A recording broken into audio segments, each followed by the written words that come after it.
ಓಂ ಸಹನಾವವತು ಸಹನೌ ಭುನಕ್ತು ಸಹ ವೀರ್ಯಂಕರವಾವಹೈ ತೇಜಸ್ವಿನಾವಧೀತಮಸ್ತು ಮಾ ವಿದ್ವಿಷಾವಹೈ. ಓಂ ಶಾಂತಿ ಶಾಂತಿ ಶಾಂತಿ. ಬ್ರಹ್ಮವಿದಾಪ್ನೋತಿ ಪರಂ ತದೇಷಾಭ್ಯುಕ್ತಾ ಸತ್ಯಂ ಜ್ಞಾನಮನಂತಂ ಬ್ರಹ್ಮ ಯೋ ವೇದ ನಿಹಿತಂ ಗುಹಾಯಾಂ ಪರಮೇ ವ್ಯೋಮನ್ ಸೋಷ್ಣುತೆ ಸರ್ವಾನ್ ಕಾಮಾನ್ ಸಹ ಬ್ರಹ್ಮಣಾ ವಿಪಶ್ಚಿತೇತಿ. ಮಿತಿಯಲ್ಲಿ ಮುಳುಗುವ ಮನುಜನ ಮೃದುಮೈ ಪತನಗೊಳ್ಳದಂತೆ ಮನವೇಗ ಉದ್ದಗಲಗಳ ಹಿತವಾಗಿ ಹಿಗ್ಗಳಿಸಿ ಹೃದಯಾಗಸವನಿಟ್ಟು ಜಿತನಾಗಿಸುವ ಮಾತೆ ಪ್ರಕೃತಿ. ಅದರೊಳು ಬೊಂಬ ಪಿತನ ಮೂರ್ತಿಯ ಸುಪ್ತವಾಗಿಟ್ಟಿಹುದು ದಿಟವು. ಸತತ ಮಿಡಿಯುತ್ತ ಮನನಾಡಿಯಂ ಮೀಟುತಿಹ ವಿತರಕನು ವಿಜ್ಞಾನ ಸತ್ಯಗಳ ಮೂಲ ಕಣಪಿತ ಅನಂತನೆನುವುದನರಿತು. ವಿಜ್ಞಾನ ಸತ್ಯಗಳ ಮೂಲ ಕಣಪಿತ ಅನಂತನೆನುವುದನರಿತು ಒಳಚೇತನವ ಜತನದಿ ಬಿಡಿಯುತ್ತಿದೆ ಮನುಜ ಬೊಮ್ಮನಾಗುವನು.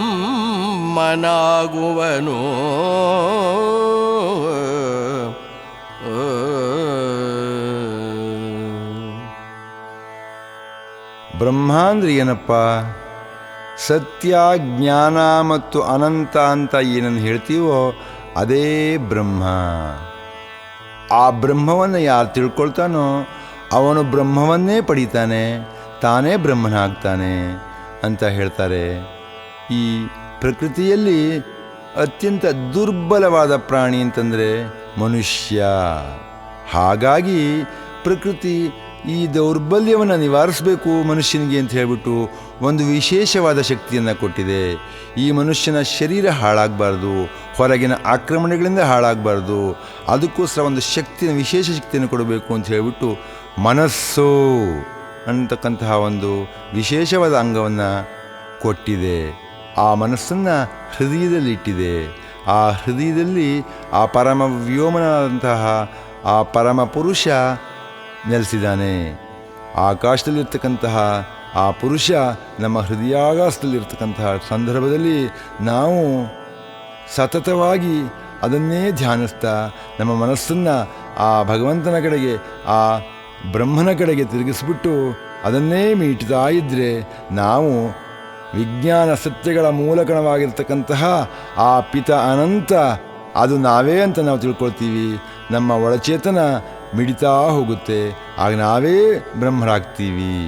ಆಗ ಮನುಷ್ಯನಿಗೂ ದೈವಕ್ಕೂ ಯಾವುದೇ ವ್ಯತ್ಯಾಸವಿಲ್ಲ. ಮನುಷ್ಯನೇ ದೈವ, ದೈವವೇ ಮನುಷ್ಯ. ತಸ್ಮಾದ್ವಾ ಏತಸ್ಮಾದಾತ್ಮನ ಆಕಾಶಃ ಸಂಭೂತಃ ಆಕಾಶಾದ್ವಾಯುಃ ವಾಯೋರಗ್ನಿಃ ಅಗ್ನೇರಾಪಃ ಅದ್ಭ್ಯಃ ಪೃಥಿವೀ ಪೃಥಿವ್ಯಾ ಓಷಧಯಃ ಓಷಧೀಭ್ಯೋನ್ನಂ ಅನ್ನಾತ್ ಪುರುಷಃ ಸ ವಾ ಏಷ ಪುರುಷೋನ್ನರಸಮಯಃ ತಸ್ಯೇದಮೇವ ಶಿರಃ ಅಯಂ ದಕ್ಷಿಣಃ ಪಕ್ಷಃ ಅಯಮುತ್ತರಃ ಪಕ್ಷಃ ಅಯಮಾತ್ಮಾ ಇದಂ ಪುಚ್ಛಂ ಪ್ರತಿಷ್ಠಾ ತದಪ್ಯೇಷ ಶ್ಲೋಕೋ ಭವತಿ. ಪರಮಾಣು ಸಂಚಿಯೊಳ ಪ್ರಚ್ಛನ್ನ ಶಕ್ತಿ ಬಲ ಹರಡಿ ಆಸ್ಫೋಟಿಸುತ್ತ ನಕ್ಷತ್ರಗಳ ಸೃಜಿಸಿ ಎರಚುತ್ತ ಗ್ರಹಗಳಿಗೆ ಭ್ರಮಣಗತಿ ಬೇಕೆಂದು ವಿರಚಿಸಿತು ಗಡಿರಹಿತ ಆಕಾಶ ಮಂದಿರವ.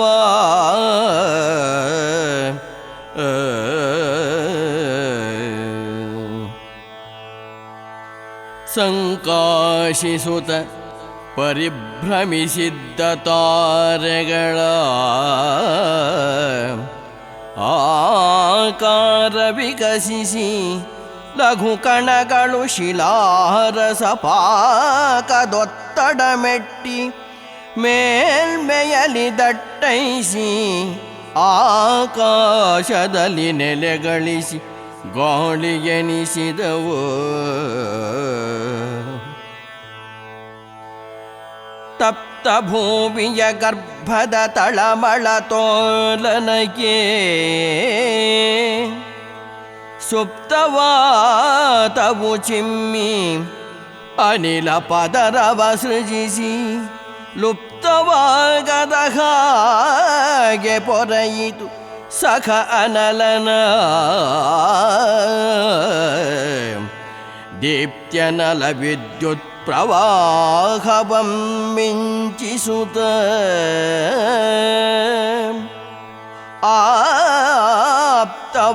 ಆಪ್ತವಾತಾಡುಗಳ ಬೆಸೆದು ಉದಕವ ಸೃಜಿಸಿ ಸಪ್ತಸಾಗರಗಳಲ್ಲಿ ಸಂಚಯಿಸಿತು ಜಲವಂ.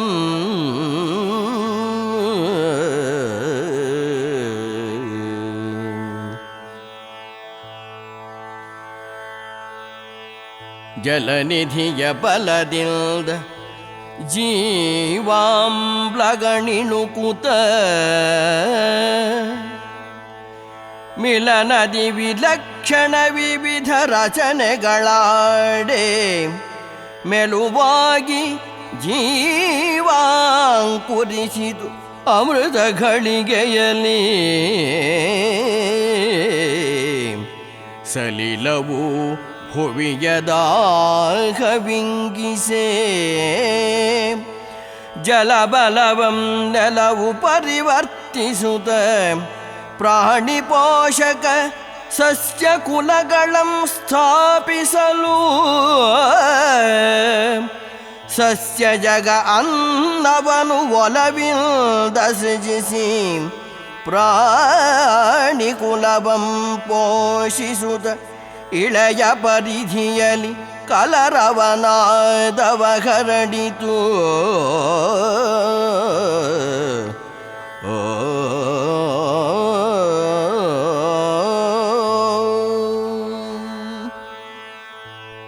ಹನಿ ಅಂಡರಸ ಬಲದಿ ಅಸ್ತಿತ್ವ ಸಾಧಿಸುವ ಮನುಜ ದೇಹವೇ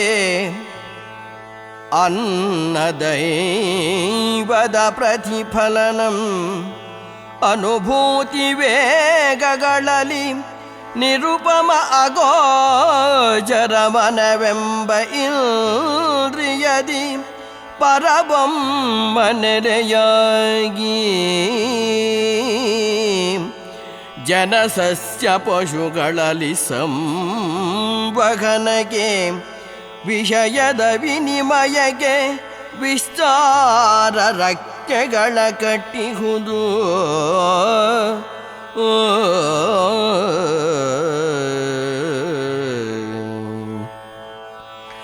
ಘನ ಅನ್ನರಸ ಭರಿತ ದಿವ್ಯಾಂಗಧರ ಮನುಜ ಕೊನರೇ ತನ್ನೊಡಲ ಪ್ರತಿಬಿಂಬವಂ ಸೃಷ್ಟಿಸಲು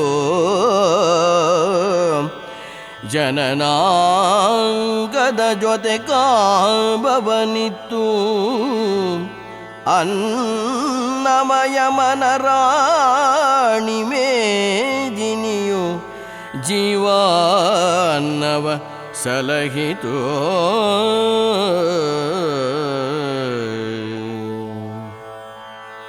ಈ ಬ್ರಹ್ಮ ಅಂದ್ರೇನು? ಅದೊಂದು ಪರಮಾಣು. ಪರಮಾಣು ಎಲ್ಲಿತ್ತು, ಎಲ್ಲಿದೆ, ಹೇಗಿತ್ತು? ಅದೊಂದು ಸಣ್ಣ ಗೋಲಿಯಷ್ಟು ದಪ್ಪ ಆಯಿತು, ಇನ್ನೂ ಅದಕ್ಕಿಂತ ಸಣ್ಣ ಆಯಿತು. ಇಲ್ಲಿ ಗಾತ್ರ ಅನ್ನೋದು ಲೆಕ್ಕ ಇಲ್ಲ. ನಾನು ಜನರಿಗೆ ಅರ್ಥ ಮಾಡಿಸ್ಬೇಕು ಅನ್ನೋ ಕಾರಣದಿಂದ ಗಾತ್ರ ಒಂದು ಗೋಲಿಯಷ್ಟು ಅಂತ ಹೇಳ್ತಾ ಇದ್ದೀನಿ. ಅದು ಅತ್ಯಂತ ಸೂಕ್ಷ್ಮವಾಗಿತ್ತು ಆ ಪರಮಾಣು. ಆದರೆ ಅದರ ದ್ರವ್ಯ ರಾಶಿ ಅಪಾರವಾಗಿತ್ತು. ಅದು ತನ್ನ ದ್ರವ್ಯ ರಾಶಿಯನ್ನು ಅದು ಸ್ಫೋಟಿಸ್ತಾ ಪ್ರಚ್ಛನ್ನವಾದಂತಹ ಆ ಶಕ್ತಿ ಹರಡುತ್ತೆ. ಎಲ್ಲ ಕಡೆಯಲ್ಲೂ ಹರಡಿ ನಕ್ಷತ್ರಗಳು ಹುಟ್ಟುತ್ತವೆ. ಆ ನಕ್ಷತ್ರಗಳು ಮತ್ತೆ ಸ್ಫೋಟಿಸಿಬಿಟ್ಟು ಗ್ರಹಗಳು ಉಂಟಾಗುತ್ತವೆ. ಆ ಗ್ರಹಗಳು ಮತ್ತೆ ಸ್ಫೋಟಿಸಿಬಿಟ್ಟು ಉಪಗ್ರಹಗಳು ಬರುತ್ತವೆ. ಆಗ ಆ ಮೂಲ ಪರಮಾಣು ಯೋಚನೆ ಮಾಡುತ್ತಂತೆ, ಅದೇ ಪರಬ್ರಹ್ಮ. ಇವೆಲ್ಲ ಇಷ್ಟೊಂದು ನಕ್ಷತ್ರ ರಾಶಿಗಳಾದವು, ಗ್ರಹಗಳಾದವು, ಇವು ತಿರುಗ್ತಾನೇ ಇರಬೇಕು. ಹಾಗಾಗ್ಬಿಟ್ಟು ಇವಕ್ಕೊಂದು ಜಾಗ ಬೇಕು ಅಂತ ಹೇಳಿಬಿಟ್ಟು ಗಡಿನೇ ಇಲ್ಲದೆ ಇರ್ತಕ್ಕಂತಹ ಒಂದು ಆಕಾಶ ಮಂದಿರವನ್ನು ಆ ಮೂಲ ಪರಮಾಣು ಪರಬ್ರಹ್ಮ ಸೃಷ್ಟಿಸ್ತಾನಂತೆ. ಆಗೇನಾಗುತ್ತೆ, ಮುಂದಕ್ಕೆ ಈ ತಾರೆಗಳು ಹಾಗೇ ತಿರುಗ್ತಾ ಇರುತ್ತವೆ. ಒಂದು ಮೊರದಲ್ಲಿ ಒಂದು ಪುರಿ ಉಂಡೆನಿಟ್ಕೊಂಡು ಹೀಗೆ ತಿರುಗಿಸ್ತಾ ಇದ್ದರೆ ಅವೆಲ್ಲವೂ ಕೂಡ ಗೋಳದ ಆಕಾರವನ್ನು ಪಡೆದು ದುಂಡಕ್ಕಾಗುತ್ತವೆ. ಹಾಗೆ ಇವು ತಿರುಗ್ತಾ ಗುಂಡಕ್ಕಾದಾಗ ನಿಧಾನವಾಗಿ ಅವು ತಣ್ಣಗಾಗುತ್ತವೆ. ತಣ್ಣಗಾಗುವಂಥ ಪ್ರಕ್ರಿಯೆ ಅತ್ಯಂತ ಸೂಕ್ಷ್ಮವಾಗಿತ್ತು, ಹೆಚ್ಚು ಸಮಯ ತೆಗೆದುಕೊಂಡಿತು. ಆಗೇನಾಯಿತು, ತಿರುಗ್ತಾ ಇರುವಾಗ ಹಗುರವಾದ ಕಣಗಳು ಮೇಲ್ಗಡೆ ಬಂದವು, ಭಾರವಾದ ಕಣಗಳು ಗರ್ಭದಲ್ಲೇ ಉಳ್ಕೊಂಡ್ವು.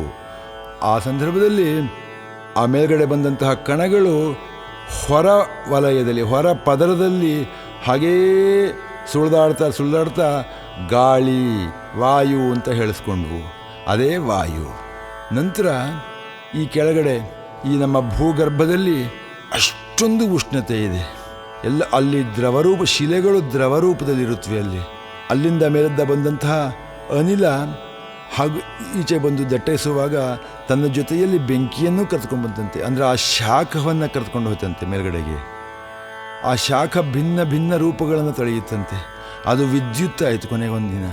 ಆ ವಿದ್ಯುತ್ ಮೋಡಗಳನ್ನು ಹಾಗೆಯೇ ಈಗ ಈ ಪರಮಾಣುಗಳನ್ನು ಆ ಮೋಡದ ಇದರಲ್ಲಿ ಜೀವಜಲದ ಅಣುಗಳು ಮೋಡದ ರೂಪಗಳಾಗಿ ಇರುವಾಗ ಒಂದಕ್ಕೊಂದು ಋಣ ಮತ್ತು ಧನ ವಿದ್ಯುತ್ತು ಹೊಂದಿರತಕ್ಕಂತಹ ಮೋಡದ ಕಣಗಳನ್ನು ಸೇರಿಸಿ ಆ ಬೆಂಕಿ, ಆ ವಿದ್ಯುತ್ತು ಮಳೆ ಬರೆಸುತ್ತಂತೆ. ಆ ಮಳೆ ಸುರಿದು ಸಪ್ತ ಸಾಗರಗಳು ಉಂಟಾದವು. ಮೊದಲು ಭೂಮಿ ಬಂತು. ಆ ಭೂಮಿ ಮೇಲೆ ಸಾಗರಗಳು, ಮೊದಲು ಮೂಲ ಪರಮಾಣು, ನಂತರ ನಕ್ಷತ್ರಗಳಿಂದ ಮತ್ತೆ ಭೂಮಿ ನಿಧಾನವಾಗಿ ತಣ್ಣಗಾಗ್ತಾ ಮೇಲೆ ಗಾಳಿ ಬಂತು. ಹಾಗೆ ಈ ಜಲಜನಕ ಮತ್ತು ಆಮ್ಲಜನಕದ ಅಣುಗಳು ಈ ವಿದ್ಯುತ್ತಿನ ರೀತಿಯಿಂದ ಸಮ್ಮಿಲನಗೊಂಡು ನೀರಾಗಿ ಮಳೆ ಬಂದು ಸಾಗರಗಳು ಉಂಟಾದವು, ಸಪ್ತ ಸಾಗರಗಳು ಉಂಟಾದವು. ಆಗ ಯಾವುದೋ ಒಂದು ಸಂದರ್ಭದಲ್ಲಿ ಕೆಲವು ಆಮ್ಲಗಳು, ವಿಶೇಷವಾದಂತಹ ಆಮ್ಲಗಳು ಒಂದಕ್ಕೊಂದು ಮಿಲನ ಹೊಂದಿ ಯಾವುದೋ ಒಂದು ಅಮೃತ ಘಳಿಗೆಯಲ್ಲಿ ಜೀವ ಅಂಕುರವಾಗುತ್ತೆ. ಒಂದು ಜೀವ ಇದ್ದಿದ್ದು 2, 4, 10 ಸಾವಿರ ಕೋಟಿ ಹಾಗೆ ಬೆಳೀತಾ ಬಂದವು. ಅದು ಭಿನ್ನವಾದಂತಹ ಪ್ರಭೇದಗಳಾಗಿ ಬೆಳೀತಾ ಹೋಯಿತು. ಇದೇ ಸಮಯಕ್ಕೆ ಈ ಪ್ರಾಣಿಗಳನ್ನು ಕಾಪಾಡಬೇಕು ಅಂತ ಅವನು ಯೋಚನೆ ಮಾಡಿದ. ಅದಕ್ಕೋಸ್ಕರ ಪ್ರಾಣಿಗಳು ಒಂದು ಪ್ರವರ್ಧಮಾನಕ್ಕೆ ಬರುವ ಮುನ್ನವೇ ಒಂದೊಂದು ಸೂತ್ರವನ್ನು ಇಟ್ಟ. ಅದ್ಯಾವ ಸೂತ್ರಪ್ಪ ಅಂತಂದರೆ ಸಸ್ಯಗಳನ್ನು ಹುಟ್ಟಿಸ್ತಾ. ಸಸ್ಯಗಳನ್ನು ಹುಟ್ಟಿಸೋಕೆ ಮೊದಲು ಏನು ಮಾಡ್ದ, ಆ ಮಳೆ ಬಂದು ಆ ಮಳೆ ನೀರು ಭೂಮಿಯ ಒಳಗಡೆ ಹಿಂಗಿತ್ತು. ಆ ನೀರನ್ನು ಎತ್ಕೊಂಡು ಮಣ್ಣನ್ನು ಕುಡಿದು ಆ ಸಸ್ಯಗಳು ಮೊದಲು ಬೆಳೆದು ಸಮೃದ್ಧವಾಗಿ ಫಲವನ್ನು ತಮ್ಮಲ್ಲಿ ಇಟ್ಟುಕೊಂಡು ತಯಾರಾಗಿದ್ವು. ಪ್ರಾಣಿಗಳನ್ನು ನೋಡ್ತಾ ಇದ್ವು. ಆ ಸಂದರ್ಭದಲ್ಲಿ ಈ ಪ್ರಾಣಿಗಳು ಪ್ರವರ್ಧಮಾನಕ್ಕೆ ಬಂದು ಆ ಸಸ್ಯಗಳ ಮೇಲೆ ಅವಲಂಬಿತವಾಗಿ ತಮ್ಮ ಜೀವನವನ್ನು ನಡೆಸ್ತಾ ತಮ್ಮ ಪರಂಪರೆಯನ್ನು ಬೆಳೆಸ್ಕೊಂಡು ಹೋದವು. ಆಗ ಇಡೀ ಪ್ರಪಂಚ ಜೀವದ ಒಂದು ಓಂಕಾರ ಅಂತ ಹೇಳ್ತಾರಲ್ಲ, ಆ ಓಂಕಾರ ಅಂತಕ್ಕಂಥದ್ದು ಇನ್ಯಾವ ಪರಬ್ರಹ್ಮವೂ ಅಲ್ಲ, ಈ ಜೀವಿಗಳ ಕಲರವವೇ ಓಂಕಾರ. ಇಡೀ ಭೂಮಿ ಜೀವ ಕಳೆಯ ಓಂಕಾರ ನಾದದಿಂದ ಹಾಗೇ ನಲಿಯುತ್ತಾ ಬಂತಂತೆ. ಈ ನಡುವೆ ಈ ಅನ್ನರಸ ಅಂತ ಹೇಳ್ತಾರಲ್ಲ, ಈ ಅನ್ನರಸದ ಬಲದಿಂದ ನಮ್ಮ ದೇಹ ಜೀವನವನ್ನು ಸಾಧಿಸುತ್ತೆ, ತನ್ನ ಪ್ರಾಣವನ್ನು ತನ್ನೊಳಗಡೆ ಇಟ್ಕೊಳ್ಳುತ್ತೆ. ಹಾಗಾಗ್ಬಿಟ್ಟು ಈ ನಮ್ಮ ದೇಹ ಅನ್ನದೈವದ ಪ್ರತಿಫಲನ ಅಂತ ಹೇಳ್ಬೋದು. ಇದರೊಳಗಡೆಯಲ್ಲಿ ಅನುಭೂತಿ ಮತ್ತು ವೇಗ ಇರ್ತಕ್ಕಂತಹ ಅನುಪಮ ಅಗೋಚರ ಮನಸ್ಸು ಅಂತಕ್ಕಂಥ ಒಂದು ಹೊಸ ಇಂದ್ರಿಯ ಪರಬ್ರಹ್ಮನ ನೆಲೆಯಾಗಿ ನಮ್ಮ ಈ ಮನುಷ್ಯ ಮತ್ತು ಪ್ರಾಣಿಗಳ ದೇಹದಲ್ಲಿ ಬಂದು ಸೇರಿಕೊಳ್ಳುತ್ತೆ. ಈ ಮನಸ್ಸು ಅಂತಕ್ಕಂತಹ ಬ್ರಹ್ಮ ಹೊರಗಿನ ಪ್ರಪಂಚದ ಜೊತೆಯಲ್ಲಿ ವ್ಯವಹಾರ ಮಾಡೋದಕ್ಕೋಸ್ಕರ ಮತ್ತು ಕಲ್ಪನೆಯ ರೆಕ್ಕೆಗಳಲ್ಲಿ ವಿಸ್ತಾರವಾಗಿ ಹಾರಾಟ ಮಾಡೋದಕ್ಕೋಸ್ಕರ ಉಪಯೋಗವಾಗ್ತಾ ಇದೆ. ಇಂತಹ ಘನವಾದ ಅನ್ನರಸದಿಂದ ಬೆಳೆದಂತಹ ಈ ದಿವ್ಯಾಂಗಧರ ಮನುಷ್ಯ ತನ್ನನ್ನು ತಾನು ಮತ್ತೆ ಮತ್ತೆ ಮತ್ತೆ ಮತ್ತೆ ಮತ್ತೆ ಮತ್ತೆ ಹುಟ್ಟಿಸ್ಕೊಂಡು ತನ್ನ ಪರಂಪರೆಯನ್ನು ಬೆಳೆಸಬೇಕು. ಜೀವಕೋಟಿ ನಿಲ್ಲಬಾರದು, ಜೀವ ಮುಂದಕ್ಕೆ ಹೋಗಬೇಕು. ಹೀಗಿರ್ತಕ್ಕಂಥ ಮನುಷ್ಯನನ್ನು ಹೇಗೆ ಬೆಳೆಸೋದು ಅಂತ, ಅಥವಾ ಪ್ರಾಣಿಗಳನ್ನು ಹೇಗೆ ಬೆಳೆಸಬೇಕು ಅಂತ ಈ ಭೂಮಿ ಯೋಚನೆ ಮಾಡ್ತಂತೆ.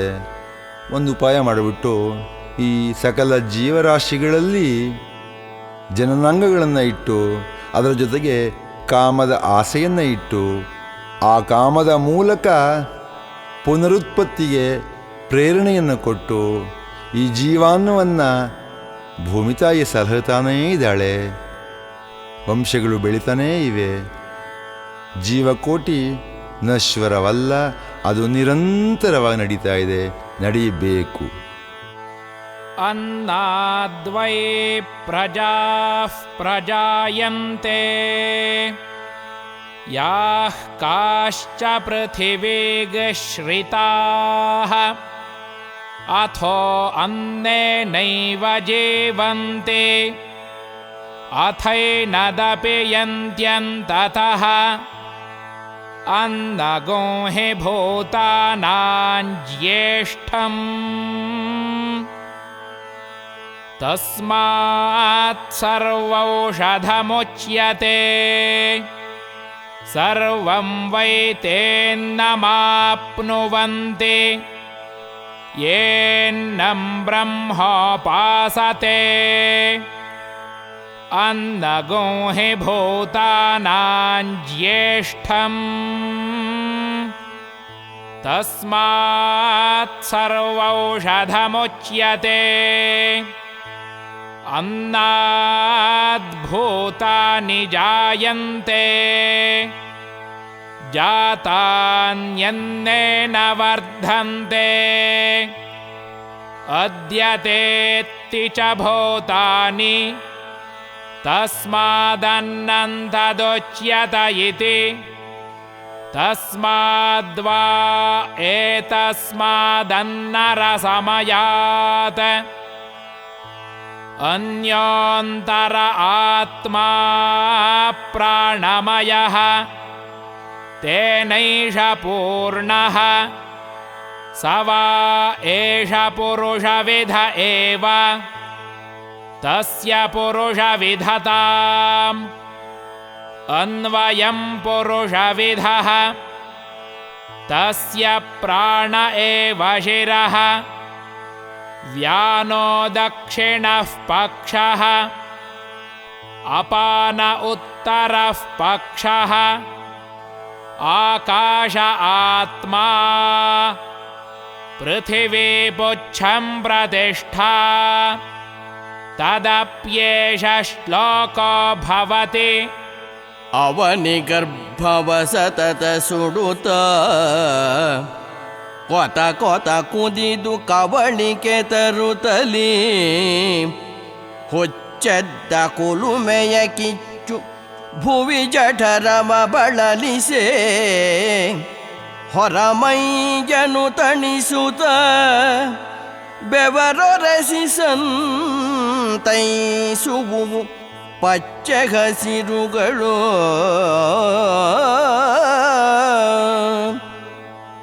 ಈ ಭೂಮಿಯ ಗರ್ಭದಲ್ಲಿ ಎಷ್ಟು ಉಷ್ಣಾಂಶ ಇರುತ್ತೆ ಅಂತ ಈಗಾಗಲೇ ಹೇಳಿದ್ದೀನಿ. ಅಲ್ಲಿ ಕಲ್ಲು ಕೂಡ ದ್ರವದ ರೂಪದಲ್ಲಿರುತ್ತೆ. ಭೂಮಿ ಎಷ್ಟು ನೊಂದಿರಬಹುದಲ್ವೇ, ಎಷ್ಟು ಸಂಕಟ ಪಡ್ಬೋದು, ಎಷ್ಟು ಶಾಖವನ್ನು ಅವಳು ತಾಳ್ಕೊತಾ ಇದ್ದಾಳೆ. ಇದನ್ನು ಯೋಚನೆ ಮಾಡಿಬಿಟ್ಟು ಈ ಸಸ್ಯಗಳು ಆಕೆಯ ಬೆವರನ್ನು ಒರೆಸ್ತಾ ಇವೆ ಅಂತ ಒಂದು ಕವಿ ಸಮಯದ ಮೂಲಕ ಇಲ್ಲಿ ವಿವರಿಸ್ತಾ ಇದ್ದೀವಿ. ಹೀಗೆ ಮಾಡಿ ಗಾಳಿ ಬೀಸಿ, ಭೂಮಿ ತಾಯಿ ನೀನು ನಮಗೆ ಜಾಗ ಕೊಟ್ಟಿದೀಯಾ, ನೀನು ನಮಗೆ ಜನ್ಮ ಕೊಟ್ಟಿದೀಯಾ, ಗಾಳಿ ಬೀಸಿ ನಿನ್ನ ಈ ಸೆಖೆಯನ್ನು, ಈ ಶಾಖವನ್ನು ನಾವು ತಂಪು ಮಾಡ್ತೀವಮ್ಮ ಅಂತ ಹೇಳಿ ಸಸ್ಯಗಳು ಆ ಕಡೆಯಿಂದ ಈ ಕಡೆಗೆ, ಈ ಕಡೆಯಿಂದ ಆ ಕಡೆಗೆ ತೂರಾಡ್ತಾ ಇವೆಯಂತೆ. ಅದು ಸಸ್ಯ ರಾಶಿ, ಜೀವರಾಶಿ. ಪವಡಿಸಿ ಧರೆಯ ಸೆರಗಲಿ ಕಲರವವ ವೇಳಿಸುತ್ತ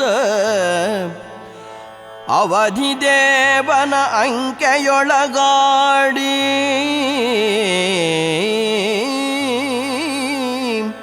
ಜೀವನ ಬಸವೆಸಿ ಸಾರ್ಥಕವಾಗಿಸಲು ಪ್ರಾಣಿ ಜಠರಕ್ಕೆ ಅವತಾರ ಮುಗಿದ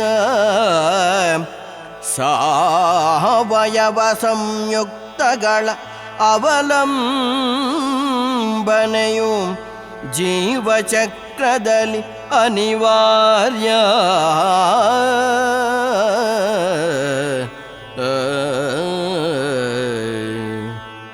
ಈ ಭೂಮಿ ಮೇಲೆ ಇರ್ತಕ್ಕಂತಹ ಯಾವುದೇ ಜೀವಿ ಕೂಡ ಆಹಾರವಿಲ್ಲದೆ ಬದುಕೋದಕ್ಕೆ ಸಾಧ್ಯ ಇಲ್ಲ. ಹೀಗಿರುವಾಗ ತಮ್ಮ ಜೀವನವನ್ನು ಸಾರ್ಥಕಪಡಿಸ್ಕೋಬೇಕಾದ್ರೆ ಅವು ಊಟ ಮಾಡಲೇಬೇಕು. ಆ ಊಟ ಎಲ್ಲಿಂದ ಬರುತ್ತೆ?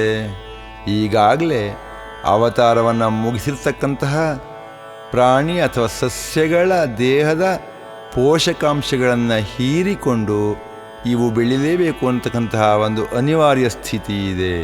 ಯಾಕೆ ಅಂತಂದರೆ ಯಾವುದೇ ಜೀವಿ ಕೂಡ ಹುಟ್ಟೋಕ್ಕೆ ಮತ್ತು ಬೆಳೆಯೋಕ್ಕೆ ಇನ್ನೊಂದು ಜೀವದ ಅವಶ್ಯಕತೆಯನ್ನು ಪಡೆಯುತ್ತೆ. ಅದು ಯಾವ ತರಹ ಜೀವ ಅಂತಂದರೆ ಯಾವುದೇ ಕೂಡ ಇನಾರ್ಗ್ಯಾನಿಕ್ ಕಾಂಪೌಂಡ್ ಅಂದರೆ ನಿರಯವ ರಸಾಯನ ಸಂಯುಕ್ತಗಳ ಸಹಾಯದಿಂದ ಬೆಳೆಯೋದಕ್ಕೆ ಸಾಧ್ಯ ಇಲ್ಲ. ಸಾವಯವ ಸಂಯುಕ್ತಗಳೇ ಬೇಕು. ಒಂದು ದೇಹದ ಪೋಷಣೆಗೆ ಬೇಕಾದರೆ ಸಾವಯವ ಸಂಯುಕ್ತಗಳೇ ಬೇಕು. ಹಾಗಾಗ್ಬಿಟ್ಟು ಈಗಾಗಲೇ ಮೃತವಾಗಿರ್ತಕ್ಕಂತಹ ಜೀವಿಗಳ ಅಥವಾ ದೇಹಗಳ ಆಧಾರದ ಮೇಲೆ ಹೊಸ ಜೀವ ಹುಟ್ಟುತ್ತೆ ಅಂತಕ್ಕಂಥದ್ದು ಪ್ರಕೃತಿಯ ನಿಯಮ.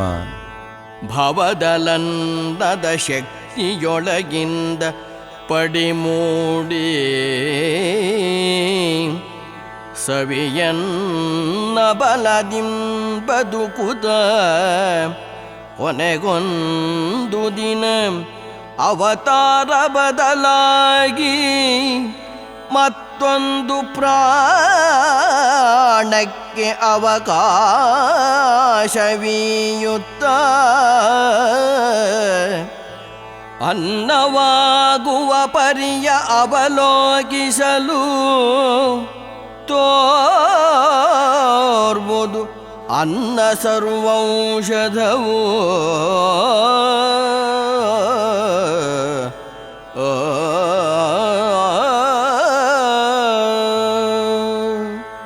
ಎಂತಹ ಒಂದು ಸೋಜಿಗದ ವಿಚಾರ ಅಂತಂದರೆ, ಭೂಮಿಯ ಮೇಲೆ ಹುಟ್ಟಬೇಕಾದ್ರೆ ಅನ್ನದ ಶಕ್ತಿಯಿಂದಲೇ ಹುಟ್ಟಬೇಕು. ಹುಟ್ಟಿದ ನಂತರ ಕೂಡ ಅನ್ನದ ಬಲದಿಂದಲೇ ಬದುಕಬೇಕು.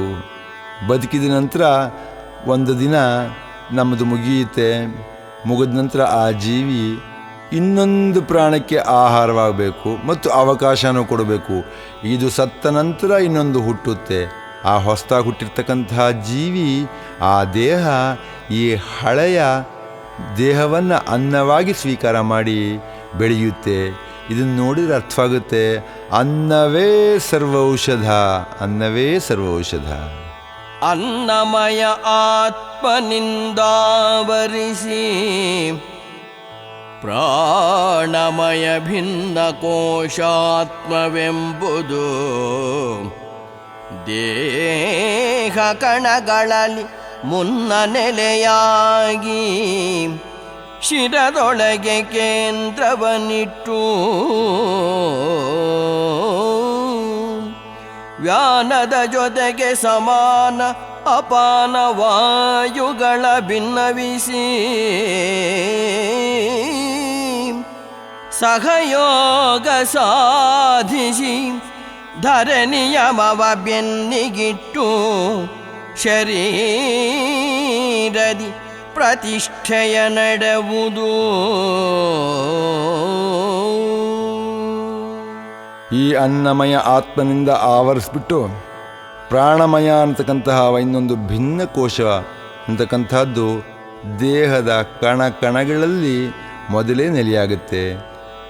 ಅದು ತಲೆಯ ಒಳಗಡೆ ಶಿರದಲ್ಲಿ ಕೇಂದ್ರವನ್ನಿಟ್ಟು ವ್ಯಾನದ ಜೊತೆ ಸಮಾನ ಮತ್ತು ಅಪಾನ ವಾಯುಗಳ ಸಹಯೋಗದ ಸಹವಾಸದಲ್ಲಿ ಈ ಭೂಮಿಯ ನಿಯಮದ ಪ್ರಕಾರ ಶರೀರದಲ್ಲಿ ಪ್ರತಿಷ್ಠೆಯನ್ನು ನೆಡುತ್ತದೆ. ಪ್ರಾಣಂದೇವಾ ಅನುಪ್ರಾಣಂತೆ ಮನುಷ್ಯಾಃ ಪಶವಶ್ಚ ಯೇ ಪ್ರಾಣೋ ಹಿ ಭೂತಾನಾಮಾಯುಃ ತಸ್ಮಾತ್ ಸರ್ವಾಯುಷಮುಚ್ಯತೆ ಸರ್ವಮೇವ ತ ಆಯುರ್ಯಂತೆ ಯೇ ಪ್ರಾಣಂ ಬ್ರಹ್ಮೋಪಾಸತೆ ಪ್ರಾಣೋ ಹಿ ಭೂತಾನಾಮಾಯುಃ ತಸ್ಮಾತ್ ಸರ್ವಾಯುಷಮುಚ್ಯತ ಇತಿ ತಸ್ಯೈಷ ಏವ ಶಾರೀರ ಆತ್ಮಾ ಯಃ ಪೂರ್ವಸ್ಯ ತಸ್ಮಾದ್ವಾ ಏತಸ್ಮಾತ್ ಪ್ರಾಣಮಯಾತ್ ಅನ್ಯೋಂತರ ಆತ್ಮಾ ಮನೋಮಯಃ ತೇನೈಷ ಪೂರ್ಣಃ ಸ ವಾ ಏಷ ಪುರುಷವಿಧ ಏವ ತಸ್ಯ ಪುರುಷವಿಧತಾಂ ಅನ್ವಯಂ ಪುರುಷವಿಧಃ ತಸ್ಯ ಯಜುರೇವ ಶಿರಃ ಋಗ್ದಕ್ಷಿಣಃ ಪಕ್ಷಃ ಸಾಮೋತ್ತರಃ ಪಕ್ಷಃ ಆದೇಶ ಆತ್ಮಾ ಅಥರ್ವಾಂಗಿರಸಃ ಪುಚ್ಛಂ ಪ್ರತಿಷ್ಠಾ ತದಪ್ಯೇಷ ಶ್ಲೋಕೋ ಭವತಿ. ದೇವಮಾನವ ಪ್ರಾಣಿ ಸಸ್ಯಗಳು ತಂಬೊಳಿಗ ಜೀವವನ್ನನುಸರಿಸಿ ಭವದಿ ಬಾಳ್ವುದು ನಿಯಮ. ಪಾವನಾತ್ಮವು ದೇಹದಿ ನೆಲೆಸಿ ಪ್ರಚೋದಿಸುತ್ತ ಸಂವಹನ ಕೌಶಲ ಕೊಡುವ ಕಾಲದ ಅವಧಿಯೇ ಜೀವಿಗಳ ನಿರ್ಧರಿತ ಆಯುಷ್ಯ ಮರ್ತ್ಯದಲ್ಲಿ. ನೋವು ನಲಿವುಗಳ ಮೀರಿದ ನೆಲೆಯಲ್ಲಿ ನಿಲ್ಲುತ್ತಲೇ ಸಾವಕಾಣದ ಪ್ರಾಣವೇ ಬೊಂಬನೆಂದರಿತು ಆವರಿಸಿ ಪೂಜಿಸುವ ಸುಜ್ಞಾನಿಯು ಅನುದಿನ ವಾವಸಮನಾಗಿರುತ್ತ ಪೂರ್ಣಾಯುವಾಗುವನು.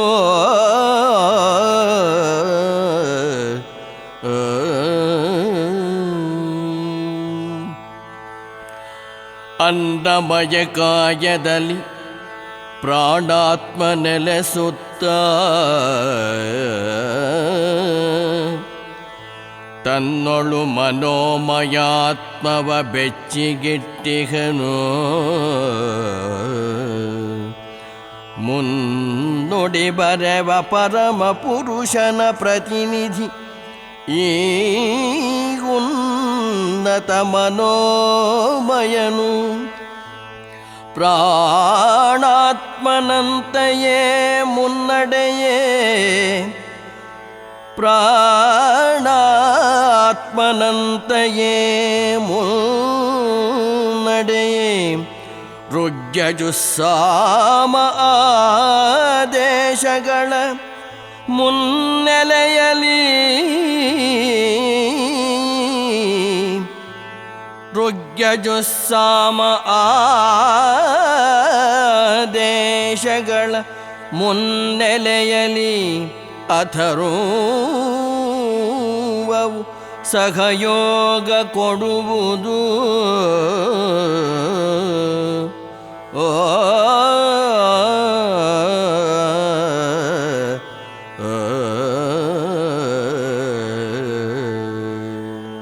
ಈ ಮನುಷ್ಯ, ಪ್ರಾಣಿ ಮತ್ತು ಸಸ್ಯಗಳು ತಮ್ಮೊಳಗಡೆ ಇರ್ತಕ್ಕಂತಹ ಜೀವವನ್ನು ಅನುಸರಿಸ್ತಾ ಈ ಭೂಮಿಯ ಮೇಲೆ ಬಾಳಬೇಕು ಅನ್ನತಕ್ಕಂಥದ್ದು ಭೂಮಿಯ ನಿಯಮ. ಈ ಆತ್ಮವು ನಮ್ಮ ದೇಹದಲ್ಲಿ ನೆಲೆಸಿ ಮನಸ್ಸನ್ನು ಪ್ರಚೋದಿಸ್ತಾ ಎಷ್ಟು ದಿನಗಳ ಕಾಲ ನಮಗೆ ಸಂವಹನದ ಶಕ್ತಿಯನ್ನು ಕೊಡುತ್ತೋ ಅಷ್ಟು ದಿನವನ್ನು ನಾವು ಅಥವಾ ಅಷ್ಟು ವರ್ಷವನ್ನು ನಾವು ಆ ಅವಧಿಯನ್ನು ನಮ್ಮ ನಿರ್ಧರಿತ ಆಯುಷ್ಯ ಅಂತ ತೀರ್ಮಾನ ಮಾಡಬಹುದು. ಆ ಪ್ರಾಣ ಎಷ್ಟು ದಿನ ನಮ್ಮಲ್ಲಿರುತ್ತೋ ಅಷ್ಟು ದಿನ ನಾವು ಜೀವಂತವಾಗಿರ್ತೀವಿ. ನೋವು ಮತ್ತು ನಲಿವುಗಳನ್ನು ಮೀರಿದಂತಹ ನೆಲೆಗೆ ನಾವು ತಲುಪ್ತಾ ಸಾವೇ ಇಲ್ಲದೆ ಇರ್ತಕ್ಕಂತಹ ಆ ಪ್ರಾಣವೇ ಪರಬ್ರಹ್ಮ ಅಂತ ಯಾವತ್ತು ತಿಳಿದುಕೊಂಡು ಅದನ್ನು ನಾವು ಆವರಿಸಿ ಅದನ್ನು ಪೂಜಿಸ್ತಾ ಸುಜ್ಞಾನವನ್ನು ಬೆಳೆಸ್ಕೊಂಡು ಭಾವಸಮನಾಗಿರ್ತಾ ಇದ್ದರೆ ನಾವು ಪೂರ್ಣಾಯುವಾಗ್ತೀವಿ. ಈ ಅನ್ನಮಯ ಕಾಯದಲ್ಲಿ ಪ್ರಾಣಾತ್ಮ ಅನ್ನತಕ್ಕಂಥದ್ದು ನೆಲೆಸ್ತಾ ತನ್ನೊಳಗಡೆ ಬೆಚ್ಚಿಗಿನ್ನೊಂದನ್ನು ಇಟ್ಕೊಂಡಿರ್ತಾನಂತೆ. ಅದು ಮನೋಮಯ ಆತ್ಮ. ಎಲ್ಲದಕ್ಕೂ ಮುನ್ನುಡಿ ಬರೀತಾ ಇರ್ತಕ್ಕಂತಹ ಆ ಪರಮ ಪುರುಷನ ಪ್ರತಿನಿಧಿಯಾಗಿರ್ತಕ್ಕಂತಹ ಈ ಮನೋಮಯನು ಪ್ರಾಣಾತ್ಮನ ಹಾಗೆಯೇ ಮುನ್ನಡೀತಾ ಇರುವಾಗ ಋಗ್ಯಜುಸ್ಸಾಮಗಳ ಆದೇಶಗಳ ಮುನ್ನೆಲೆಯಲ್ಲಿ ಅಥರ್ವವು ಸಹಯೋಗವನ್ನು ಕೊಡುತ್ತಂತೆ.